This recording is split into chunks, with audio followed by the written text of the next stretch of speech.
இட்லிக்கும் தோசைக்கும் எத்தனையோ விதமான சட்னி ட்ரை பண்ணி சாப்பிட்டு பார்த்திருப்பீங்க. இந்த சட்னியை ஒரு முறை ட்ரை பண்ணி சாப்பிட்டு பாருங்க. கண்டிப்பா பெட்டு கட்டுறங்க. டேஸ்ட் அல்டிமேட்டா இருக்கும். இதுக்கு 10 ல இருந்து 15 பல்லு பூண்டை தோல் நீக்கிட்டு மிக்சர் ஜார்ல சேர்த்து நல்லா விழுத அரைச்சு எடுத்துக்கோங்க. இந்த சட்னிக்கு நான் 3/4 கிலோ தக்காளி எடுத்திருக்கேன். தக்காளி எல்லாத்தையும் நல்லா வாஷ் பண்ணிட்டு ரஃபா கட் பண்ணி வச்சிருக்கேன்.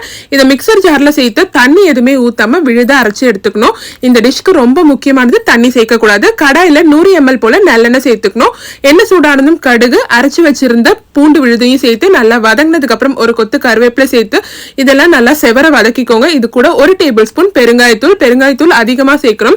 எல்லாமே நல்லா செவந்ததும் அரைச்சு வச்சிருந்த தக்காளி விழுது அதுல சேர்த்துட்டு எல்லாத்தையும் நல்லா கரைச்சு விட்டுட்டு தேவையான அளவுக்கு உப்பு சேர்த்து நல்லா கிளறி விட்டுருங்க. நல்லா கொதி வந்ததும் 2 டேபிள் ஸ்பூன் குழம்பு மிளகாய் தூள் சேர்த்துக்கோங்க. அதையும் சேர்த்து நல்லா கிளறி விட்டுட்டு மிளகாய் தூள் சேர்த்த உடனே நல்லா சடசடன் கொதிக்க ஆரம்பிக்கும். பிளேட் போட்டு எண்ணெய் பிரிஞ்சு வர வரைக்கும் குக் பண்ணீங்கன்னா சூப்பரான தக்காளி சட்னி ரெடி ஆயிடுச்சு.